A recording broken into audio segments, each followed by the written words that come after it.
Welcome to the Caravan Show, where we discuss all things caravans. That's right, everything you need to know about caravans, from weights, towing, maintenance, appliances, renovations, buying a caravan, repairs, destinations and reviews. We'll also chat with some Aussie legends, manufacturers, suppliers and of course, people who love caravans. Take it away, Roy. G'day everyone, it's Roy West here from the Caravan Show podcast once again, and on the other end of the line I've got Mirella Guidolin from New South Wales, area of Griffith. I have got that right, haven't I?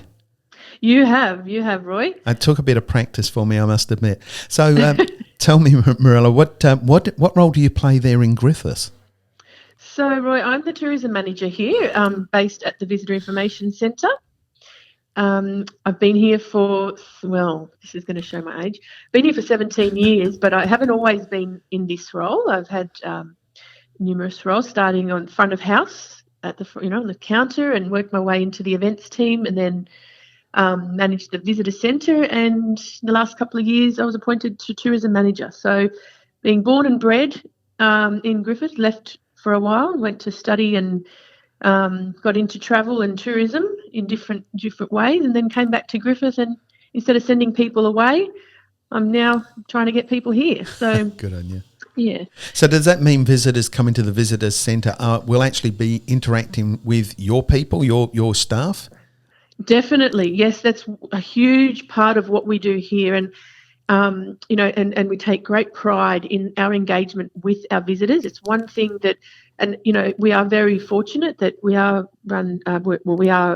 We work for the council, obviously, Griffith City Council, and we are able to have paid staff where we are really our engagement is number one. And some centres, like not all centres, are fortunate as we are, to have the staff and the resources to be able to do that. So we really, make the most of that, and it really does pay off. That's got to be a good indication that your council are wanting to promote and push tourism in your region, isn't it?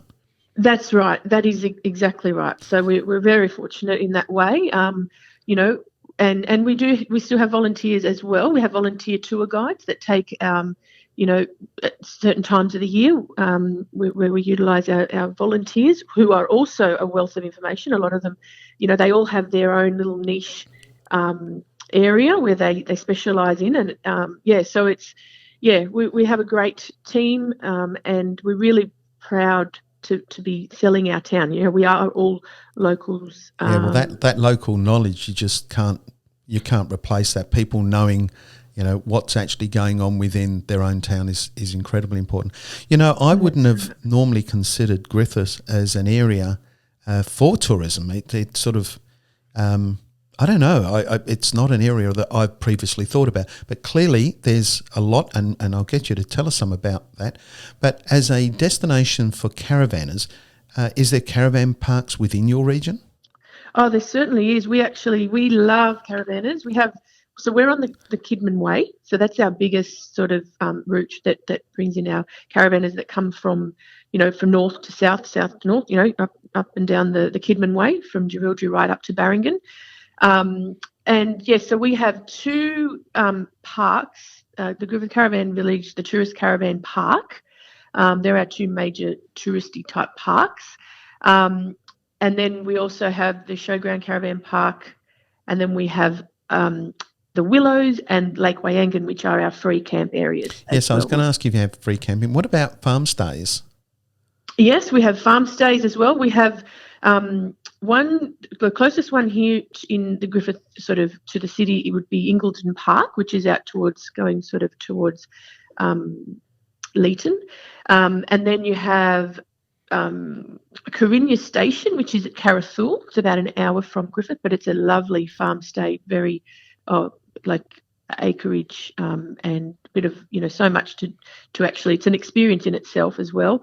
And then Selby Organics, even though it's in Rankin Springs, but they're still one of our sort of operators that we deal with, and we promote, and that's out at Rankin Springs, Selby Organics. So and then we also have the boat club out at Lake Wyangan. The boat club have sort of taken on the initiative of taking bookings and things as well for caravanners.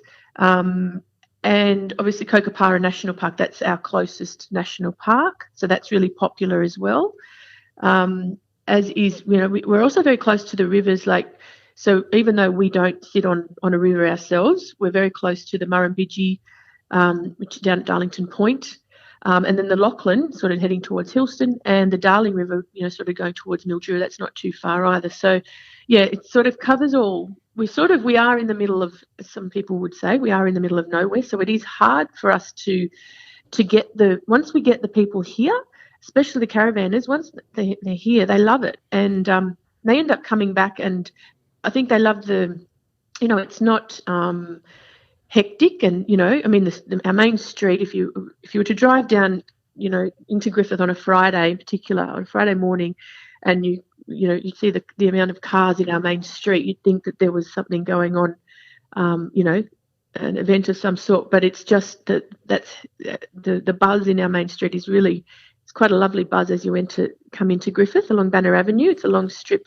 a really long strip with tree lines main street. So we're very fortunate in that as well. And yeah, our caravanners love coming to Griffith and just really chilling and, taking in the attractions and filling up on their wine, stock at our many wineries. And again, that engagement with our staff, really giving them that experience, that first-hand knowledge of where they should go, what they should do. And it's lovely. And especially when I used to be, on the counter myself, and I still, every now and again, I'll still, head out there every now and again and talk to the visitors. But particularly one thing that, especially when I first started, it was really lovely that, people would, especially the caravanners, they'd come in on their way up, whether it be, on their way up to Queensland or even heading over to Western Australia, and they'd actually come back and they'd always pop in and tell you about their experiences. So you'd actually learn a lot from the caravanners as well, which was really lovely. So actually, probably the main thing that's come out of this conversation this morning is that your visitor centre, it has to be the first port of call. You've got to go to the visitor centre because you can get lots and lots of information that you wouldn't necessarily be able to find on, say, Google or one of those mainstream type things. So that's number one tip that you've given us this morning for a start off. That's right, and because we don't have the beaches and we don't have the mountains, but we have our really personalised experiences through our foodies and our, especially our food and our wine and our culture. Our culture makes up such a big part of Griffith. How big is your region? How big an area are you dealing with? So we have a population of almost 27,000, approaching 27,000. So that's Griffith itself. That's taking in the whole, sort of all of our villages. So, Ugali, Yenda, Lake Wayangan, Tubogan, Hanwood, Bilbangra, so all of our villages. But the city itself is about 19, so inner city itself. But, again, it's even when I say city, it sounds crazy because we still look at ourselves as being a big country town, really. But we are a city, and a growing city. We have such diverse, the diversity of our industries and agriculture is mind-blowing. We've got Akuna Murray now. We've got the Southern Cotton Gin just down the road. We have so many industries that bring in so much to our area, and they all create, an experience in themselves as well. So even though people might not think of them as tourism, but they really are. Especially when the cotton gins, when they're ginning, they run tours out at the gin, and the amount of people we send out there, and they just love that experience. We have farm tours every day out at Catania Fruit Salad Farm, and it's because our irrigation system, if we didn't have our irrigation, the Murrumbidgee irrigation system, we would be a desert. We survive on the Murrumbidgee irrigation system that runs through the canals that connect water to all of our farmers. And so if it wasn't for that, we wouldn't be here. So we're very grateful for the irrigation system, and out at Catania Fruit Salad Farm, they run a tour every day, and they really delve into that whole irrigation story. It was one of the first irrigation farms in the area, so they take you around the farm on a little bus, and they show you all their crops. You know, they grow grapes, oranges, prunes, nuts, all sorts of things. You have tastings. They take you through the prune dehydration area, and you watch a video on all the different harvests that they do throughout the year. So again, it's that personalised. Especially people from the city that aren't used to seeing a farm, or and really getting in and so gin's an important part of your local produce. Cotton. Well, actually, gin is as well. In saying that, yes, we have the Ashling Distillery as well. Mark Burns is actually an engineer, and he makes these beautiful stills for people all over Australia. And over the years, as he's made these stills, he thought, well, how about I, start making some gin myself? And now he's created a very popular gin. It's, out at the Ashling Distillery, they do have a gin is actually now for sale, and they do tastings, and we're going to also have a brewery opening. Well, now because of COVID, it's put him back a bit, but we have Adam Gaffey, who's opening up his own. He's a craft beer brewer, so we'll have a brewery as well. Hopefully by the end of the year, if not early New Year. So there's lots going on in Griffith. So tell me, how important is the tourism to Griffith's region?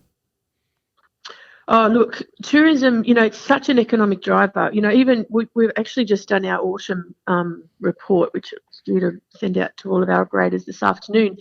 And, with the autumn events that unfortunately had to be cancelled, because we have such a full calendar of events, and autumn, I should say, was a fairly jam-packed month. And just that alone, the economic impact that we lost, like that economic loss was over $4 million just from events that had to be cancelled. So that's one thing that certainly, events bring people to our regional areas. And once they've been here, whether it be through an event or through, an experience, then they will come back again, because it is something that, our hospitality is something that everybody always comments on as well. Everyone likes to go somewhere they're feeling welcome and they're treated well once they get there. So that is an important part. I mean, we've been promoting this aspect to Australians, saying, look, you really don't need to go overseas. You don't actually need to even travel that far. Your nearest major city from Griffith would be Melbourne? A major city, yes, major. We have Wagga's 2 hours, but then major city, yes, 4.5 hours, 5 hours, easy 5 hours. You're in Melbourne, and then that really isn't a long journey when we consider when we do go overseas, we spend more than that in the aeroplane, not enjoying the rewards of the journey itself. I mean, just to get to Griffith, there's lots of fantastic things to see and things to do. And then when we get there, we go to the local visitor centre and we find all this fabulous information of things that we can go and see. And we talk to some fabulous people like Mirella. Well, actually, you know what? Sorry, Roy. Actually, a major city when you're talking Melbourne, Sydney, but Canberra is actually only 3.5 hours of course away on the Burleigh-Griffin Way. And that's a lot of people don't actually realise it's like a hop, step and a jump from Canberra to Griffith along the Burleigh-Griffin Way. So that's a popular route for caravanners as well. Yeah, so sorry, Canberra, I didn't mean to not think. No, that was actually my bad there. I should have realised that. I tend to forget a lot about Canberra, which of course I shouldn't do. But Canberra, you're a hop, step and done. You're a day trip.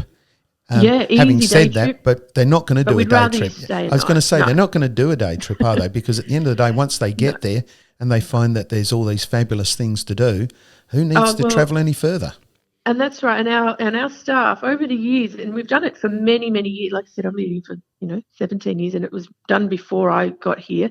But we have a really unique way of selling our city to our visitors, and that's we engage with our visitors, and we have our listing of attractions, and we colour code everything for them with a map, and we go through every one by one, and obviously asking them what it is they're into, and but yeah, so they walk away, so they don't get outside and think, oh, where was that she was talking about that, but where was that?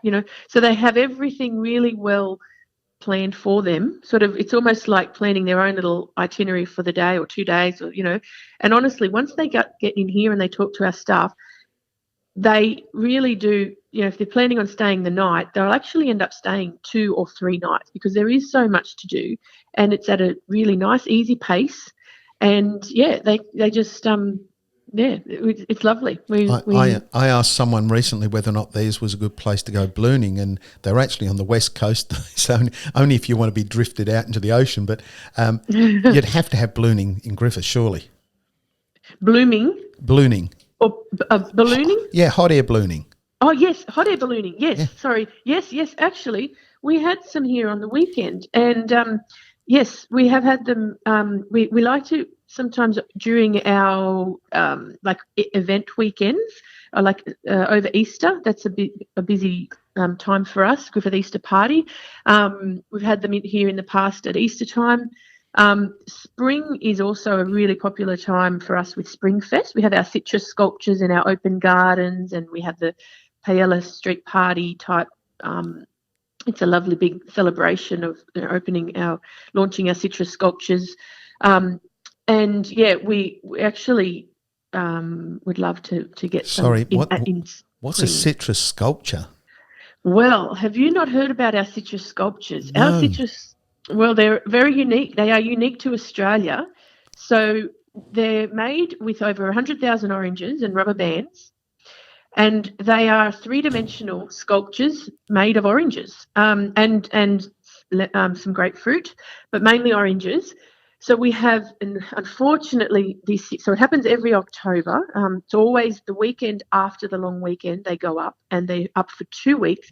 Unfortunately, this year I can't tell you how disappointed we are that we probably won't be able to do them this year because of on construction day we have over 800 people that turn up on the day, 800 volunteers so each of the business houses, the community groups, we have multinational companies, we have schools, we have the Probus clubs, the Rotarians, the local business houses, everyone has their own sculpture. So we have like big giant chooks and giant pianos and cash registers and horse and carriage, the Bertoldo's horse and carriage. So they're the steel frame. And with rubber bands, the oranges sit on the structure by way of they're held there with the rubber band. So there's a special way of doing it. We actually got the rights to do it from the Lemon Festival in Menton in France. And this year, this is even more disappointing for us because of the whole COVID thing, but we were going to be celebrating our 25th year of the citrus sculptures this year and 30 years of the open gardens. So next year, this year we're going to be doing more of a virtual event, and we'll probably put up a couple of sculptures just to keep the momentum going because it's the first time in 25 years that we haven't been able to put them up this year. But yeah, so next year we'll be going out with a real bang. But yeah, they are unique. So there's about nearly 80 of them that line our main street as you're coming into Griffith. So that's a huge attraction, and especially for the caravanners, they love to come to Griffith at that time of year. And it is such a beautiful time of year in spring. It's everything's blooming, and it's beautiful weather. Daylight savings started, so people can sort of stay out and about for that bit longer. The weather's getting warmer. But yeah, it's a really big 2 weeks here in Griffith in October, usually. Yeah. This COVID-19 thing really has knocked us all around for 6, but I personally believe it's been a really good opportunity for us all to reevaluate what we do, where we go, and I think that we'll find that more and more people will travel domestically. Yes. I know they've been kind of forced to do it in a way, but actually once they do, and once the habits of internal travel start to kick in, Yes. and people start to go and they make friends and they relate to places, I think at the end of this, places like your part of the world will actually grow as a consequence of it and become stronger. Now, I know that you actually export a phenomenal amount of wine out of your region, so you're a major export centre, which is a really good thing for Australia. And we'd like you to become more of a domestically assisted location. You have lots and lots of things there to offer, and we haven't mentioned, of course, the wildlife park. Oh yes, Altina Wildlife Park down at Darlington Point. That's amazing. It's, they've built it from, it is a real experience. And again, it's that personalised experience. You're taken around Altina Wildlife Park on a horse and carriage, and you have a guide that obviously talks you through the whole way around. It's a beautiful experience, a really special experience that everybody should book into when they come. It sounds like another unique thing. I've never heard of a park in Australia that you travel around on a cart to see it. Yes. I mean, we all think about going around in Land Rovers and Land Cruisers through Africa, but no one thinks about going through on a cart through a wildlife in Griffith. No. Yes, a horse-drawn cart. Yes, it's just beautiful. It really is. It's it's grown so much over the years. They've done the Elton family. They're just amazing what they've done out there. It really is amazing. You really have to come and see it for yourself to experience it. Being a relatively flat area, I would think, and that little bit of remoteness there, I would imagine that we've got nice night skies, and we should have really good dawns and sunsets occurring in your area too. Absolutely. Absolutely, we do. We have beautiful skies, and the sunsets up at the Hermit's Cave and even out at Kokopara National Park, where you can, really do some lovely walks. The sunsets are just brilliant. A photographer's delight. You mentioned cave there, but what's Hermit's Caves? So the Hermit's Cave is our main lookout. It's actually where we had a man, a hermit, Valerio Ricchetti, who actually stumbled across Griffith. He came from sort of the Swan Hill area. He was a hermit. That's what he was. He'd had enough with everybody. He'd had enough. He was being ripped off by people, and he had a pretty hard life. He came out post World War II, and he stumbled across the caves. It was a rainy night, a stormy night, and he was following the river. And then when the river stopped, he started following the train lines, and he ended up in Griffith, up on the hill. And he ended up making his own stone walls, and he had beautiful gardens, and he actually became then quite well known by the locals. And the locals actually, in fact, remember my nuna telling me about stories of they used to take him food on a Sunday. Her parents and quite a lot of families here in Griffith would go and deliver food up to the caves. He ended up being taken in by the local Chikato family, and then he was, unfortunately, he was sort of he never hurt anyone, but he was eventually taken away and brought back to Italy in the end. But yeah, it's part of Griffith's history, and it really is. It's very unique. Some of his original paintings on the stones are still up there, and we have a walking trail that will take you through his. So he's got his gardens, his lounge, his bedroom, his kitchen. So the whole lot. And we've got some beautiful. History is a very important part of Australia that's often overlooked. We talk about this a fair bit. There's always some special history in our regions. I'm going to take you off the topic of that just for a second, if I may, and and this is a question I've been asking everyone. Mm-hmm. You can find lots of information out about towns through the likes of Google, but Yes. that local knowledge, that really special, there's usually one or two, maybe even three secrets. And I've been asking this question of everyone, and I've had some fantastic answers from this one. But little secrets in your area that you'd like to share with the listeners. Ooh, secrets. Well, I guess most things now are on Google, but it's that that really personalized experience, like when someone comes in here and we say, if they're, especially because we are so renowned for our beautiful food and wine, and so we say, well, you really need to pop into La Piccola Grosseria, which is a little Italian deli, and it's not necessarily locally like the local produce, but it's just unique, the experience, the hospitality that they provide in there, and they'll make you a traditional Italian hot chocolate, and you just say, oh Sam, I'll have one of your specials. At lunchtime you can go in and he'll make you up a beautiful Italian roll, and it's just mouth-watering, and it's only a little deli, like it's got this little breakfast bar where you can sit if you like, but the beauty of it as well, you can just go in there and grab the beautiful, he's got all the beautiful cheeses and the beautiful meats, the cold meats, and the cannoli and that sort of thing, and you can even, especially with the caravanners, a lot of them like to take it away and go and have a picnic somewhere, so things like that you don't get from a Google search. There's our some beautiful, well, again, particularly with our many cultures that we have so many restaurants as well, that we have lots of Indians here. We have the Sikh temple, which is something not everybody has a Sikh temple in their town, and every June we have the Sikh Games.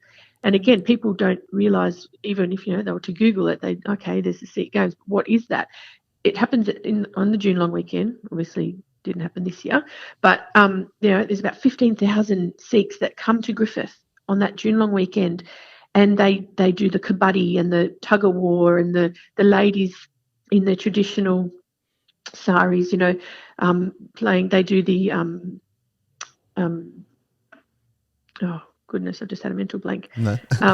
They have all the traditional games that they play. But all weekend, over that Saturday and Sunday, you can go there and they serve you up the most beautiful Indian lunch, and you can sit there and it's free, and it's all provided by them, and it's this beautiful free traditional Indian lunch, and you can walk around and watch them playing these, traditional Indian sort of games. So that's really quite unique to Griffith as well. And then things like, again, back to our traditions, a big tradition, again, in the wintertime is the salami making. And it's not just the Italians that do the salami making, it's even the Aussies now, if they get together with their families and they make the salami. They put aside a whole weekend and they do the salami and the sauce making. Again, that's another big thing in Griffith that people do. So, yeah, there's lots of unique things that you don't find on Google.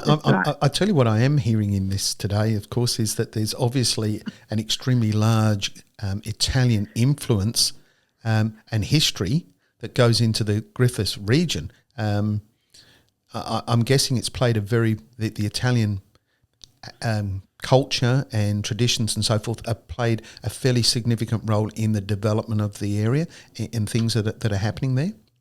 Yeah, sure. Like, we had, there is a huge Italian influence, but we also now have so many we have about over 60 cultures here. So we have the, again, like I said, the Indians, the Afghanis, the Tongans, Pacific Islanders.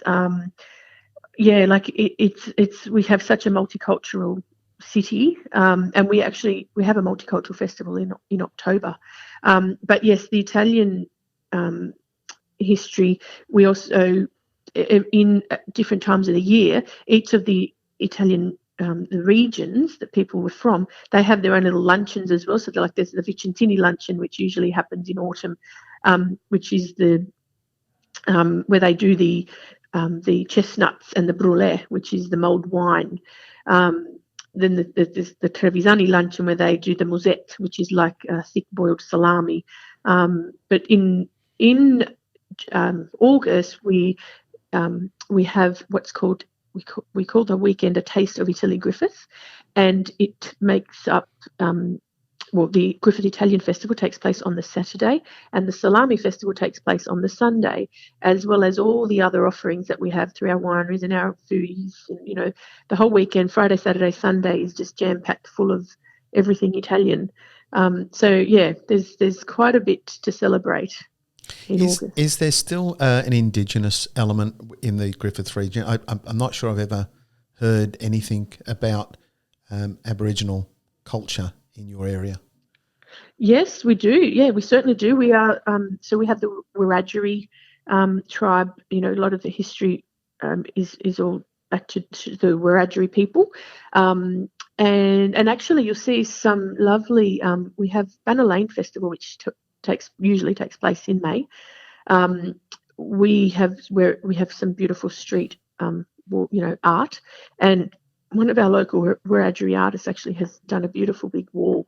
We do have, there is a lot of Wiradjuri history here in Griffith. Would you describe Griffith as a safe region for people to travel? Definitely, yes, definitely, very safe. I mean, like any town, you've still got to have your wits about you anywhere you go. It's very safe, and that's another thing. Feeling safe and that feeling of being safe and the hospitality is something that we actually get complimented on. The girls, often get that feedback from our visitors, which is lovely, which is something that we should be really proud of, we do pride ourselves on. Yeah. Yeah, I mean, this is something that obviously becomes more and more important as we look around what we've done in the past with our travels, that safety is an issue. The local cultures, being able to go into a place where you've got such a mixed culture of all these people living, working and enjoying life together and embracing each other's idiosyncrasies, the things that are special. Yes. That's a really important part of being Australian. It's a part of what makes up our entire being, doesn't it?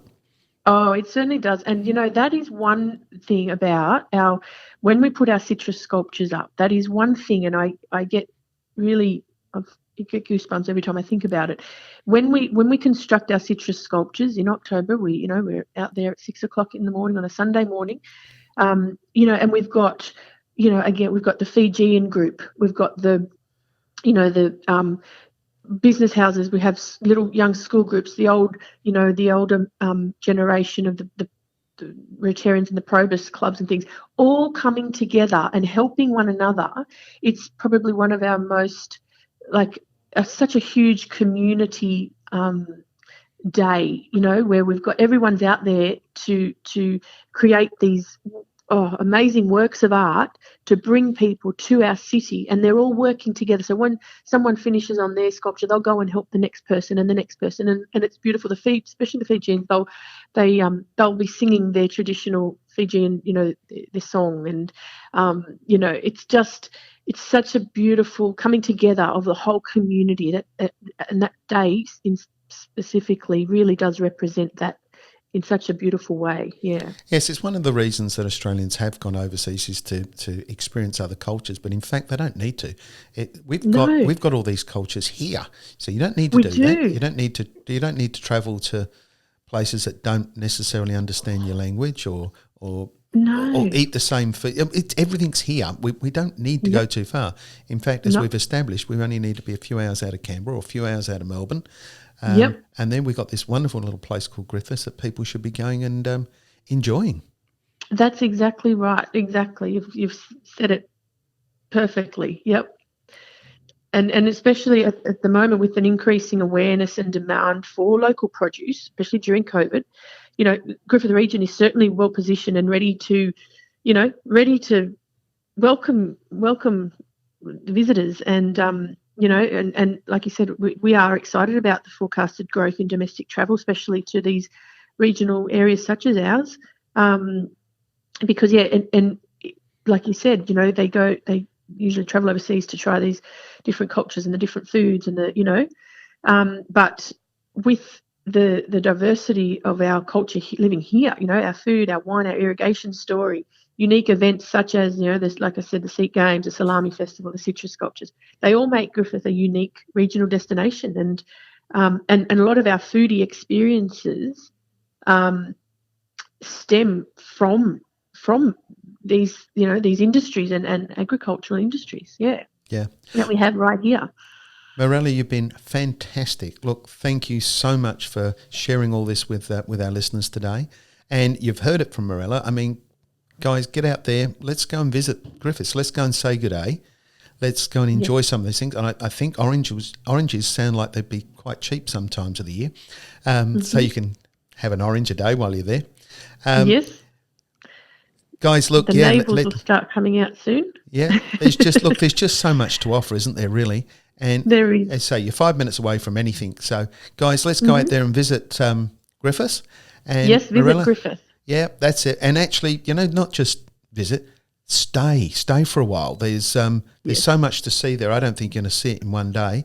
So enjoy it. Mirella and her crew are there at the Information Centre waiting to tell you all the things you can do and where you can go and what you can see. Mirella, thank you again for coming on this morning and sharing all that with us. And hopefully we'll see you in the not-too-distant future. Thank you so much, Roy, for this opportunity. And, yes, we hope to see you in Griffith.